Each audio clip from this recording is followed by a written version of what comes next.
Nah, mata kuliah strategi pembelajaran ini diperuntukkan untuk Tadris IPA semester 3 ya, semester 3. Semester 3 itu adalah Anda sendiri. Nilai jumlah bobot strategi pembelajaran itu adalah 4 SKS. Nah, 2 SKS itu saya peruntukkan untuk praktek, 2 SKS-nya untuk teori. Nah, ini ya, ini saya buka ini. RPS-nya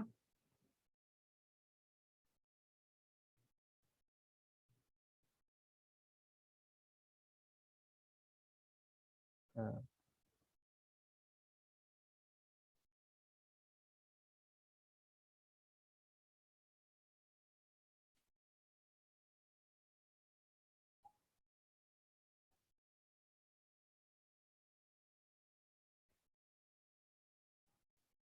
kelihatan RPS-nya? Kelihatan, Pak. Oke, sip. Kalau saya misalnya Anda online nih di atas di lantai 3, sinyalnya bagus nggak? Enggak. Kurang, Pak. Nah, rata-rata pakai kartu apa Lelet, di Pak. selama online nih? Telkomsel. Telkomsel. Ada yang Telkomsel, ada yang Axis. Satu Telkomsel, Pak. Oke. Ya. Nah, Telkomsel sama Axis sama Tri itu biasanya bagusnya hanya di pinggir jalan. Saya nggak tahu bagaimana cara kerja dari tower itu gimana, saya nggak ngerti. Tapi yang jelas tuh pada umumnya di Bengkulu itu kalau kita berada di daerah dekat jalan besar biasanya sinyalnya gede. Kalau udah pelosok-pelosok jauh dari jalan besar biasanya kecil sinyalnya. Itu biasanya tuh. Makanya yang kampus-kampus yang di pinggir tuh kayak yang Feby itu kemungkinan besar sinyalnya kuat itu ya. Oke, ini dia. Jadi mata kuliah strategi pembelajaran IPA ini adalah salah satu mata kuliah inti yang wajib diikuti oleh semua mahasiswa program studi Tadris IPA. Jadi kegiatan pembelajaran dilakukan oleh seorang pendidik juga memiliki tujuan proses pembelajaran yang berlangsung di kelas dapat mencapai tujuan pembelajarannya secara efektif dan efisien. Jadi pengertian strategi ini juga bisa dikatakan sebagai tujuan yang berupa rencana, dengan kata lain strategi merupakan a plan for achieving goals.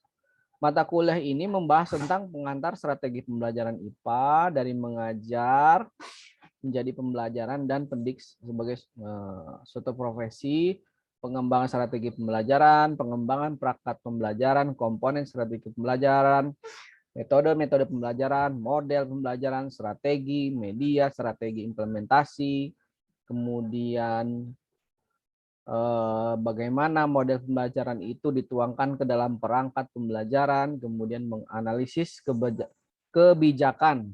Ya, ini udah levelnya level dinas ya ataupun Kementerian Pendidikan. Gimana kebijakan pembelajaran IPA ini yang pernah ada, kemudian gimana menganalisis tren pembelajaran IPA abad 21, menganalisis dan menyusun rancangan inovasi pembelajaran IPA gitu ya. Jadi orientasinya itu adalah biar Anda memiliki wawasan dan kecakapan sebagai calon guru IPA baik di lingkungan SMP maupun SD. Jadi Anda diharapkan bisa memahami standar isi mata kuliah ini.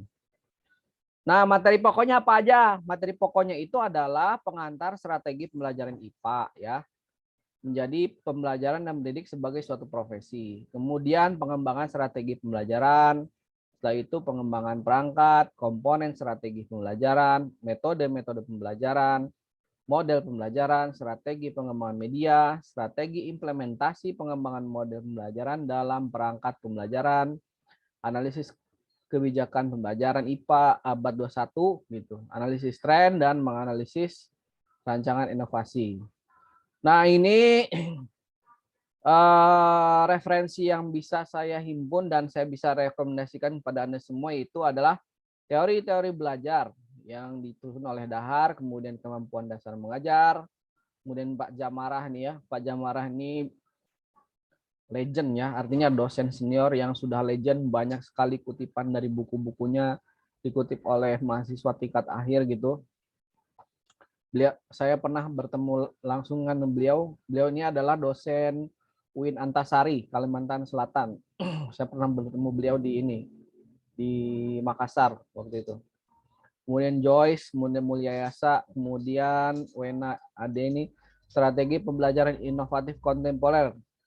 Nah, yang terakhir ini adalah buku, alhamdulillah dosen kita sudah bisa, alhamdulillah dosen kita ada yang membuat buku strategi pembelajaran IPA ya, Anda bisa cari. Ini bukunya nih.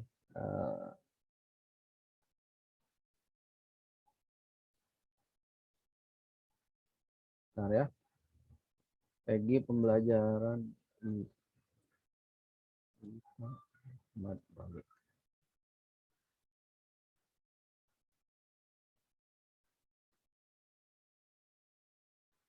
Ini dia.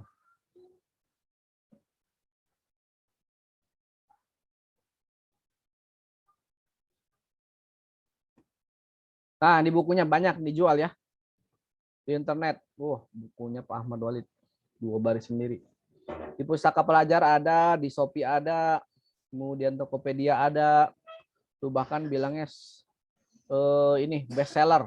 Anda bisa beli di itu apa? Di shop apa? Marketplace kesayangan Anda. Itu. Oke. Kita lanjut lagi ke RPS, rencana pembelajaran semester. Nah, pada pertemuan pertama ini kita membahas tentang kontrak perkuliahan ya. Kontrak perkuliahannya itu aslinya adalah 4 kali 50. Cuman kalau 50 menit kali 4 itu sekitar 200 menit. 200 menit itu artinya coba hitung deh 200 menit berapa jam tuh? Apa nih? Itu pada ditutup semua wajahnya. Rika. Berapa 200 menit tuh? Berapa jam? 3 jam 20 menit. 3 jam 20 menit. Nah, itu kan terlalu panjang. Jadi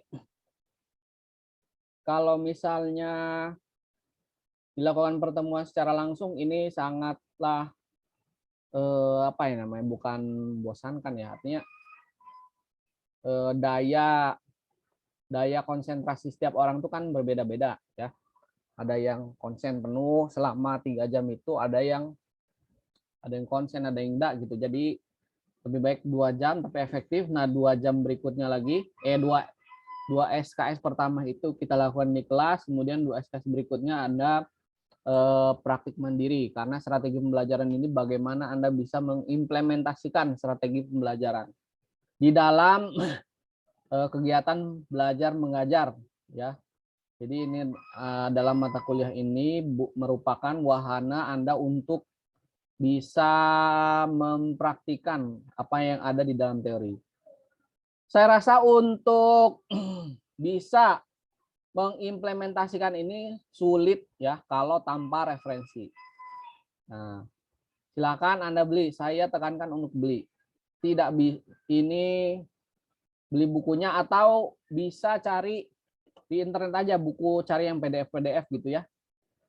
Kalau bisa belajar dengan cara dari blog gitu, dari itu bullshit itu. Bagi saya bullshit, nggak mungkin bisa. Harus ada buku yang bisa menjadi pegangan Anda dalam mengikuti perkuliahan strategi pembelajaran IPA ini. Gitu ya. Nih, kemudian kita lanjut lagi ke pertemuan kedua ya. Pertemuan kedua ini adalah Anda bisa menjelaskan pengantar strategi pembelajaran IPA dan dari mengajar menjadi pembelajar. siswa mampu menjelaskan tentang mendidik sebagai sesuatu profesi. Ya, terus pengertian strategi ya pertemuan 3, kemudian yang pertemuan keempat menjelaskan perangkat pembelajaran, pertemuan kelima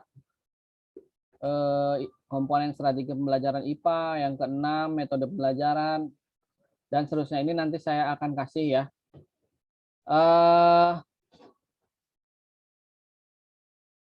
Gitu. Nah, untuk pertemuan 1 sampai 6 saya akan apa namanya ya, biar Anda cepat UTS-nya tuh. Saya akan melakukan presentasi melalui media yang lain gitu, tidak mungkin melalui dunia maya. Jadi Anda bisa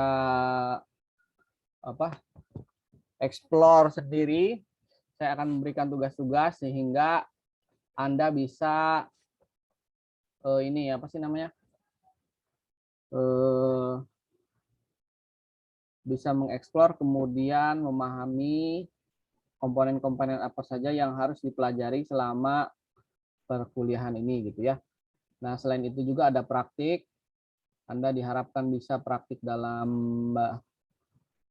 belajar, kemudian praktik dalam mengemukakan apa yang sudah Anda dapatkan selama belajar secara mandiri melalui buku maupun sumber data maupun jurnal-jurnal yang lain gitu. Oke, itu aja lah ya. Ada pertanyaan sejauh ini?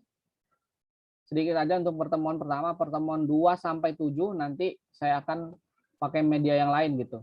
Bukan media Zoom. Pakai media YouTube gitu biar mantep. Ada pertanyaan?